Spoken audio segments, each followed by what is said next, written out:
చుట్టూ ఎవడికి ఏ రోగం ఉన్నా అంటే ఇంట్లో వాళ్ళతో పాటు ఎవడికో చూస్తే ఏదో ఒక రోగం కనిపిస్తూ ఉంటుంది కదండి.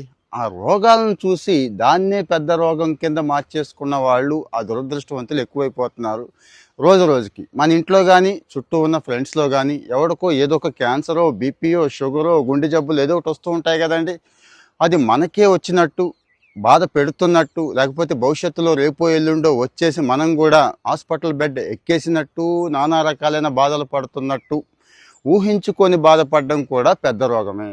రీసెంట్గా ఒక జర్నల్ పబ్లిష్ చేసింది హైపోకాండ్రియా అనే జబ్బు అండి. ఇదే పెద్ద జబ్బు అయిపోయింది.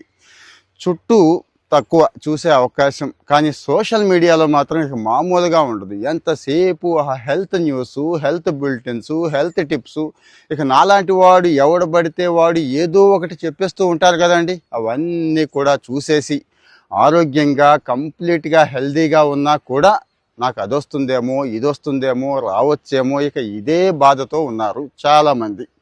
మరి ఇదే హైపోకాండ్రియా అంటున్నారు. దీనికి ఏం కావాలి అంటే ఎక్స్పోజర్ థెరపీ కావాలంటున్నారండి. అంటే ఏం లేదు, దీనికి మామూలు డాక్టర్ అవసరం లేదు. మానసిక వైద్యుడి దగ్గరికి వెళితే సాధ్యమైనంత వరకు కౌన్సిలింగ్లో అయిపోతుంది, లేకపోతే మందులు ఇస్తారు, లేకపోతే ఎక్స్పోజర్ థెరపీ అని చెప్పి ఆ రోగం ఉన్నవాడిని చూపిస్తారండి. అప్పుడు వీడు సెట్ అవుతాడు. మీరేమంటారో కామెంట్లో చెప్పండి.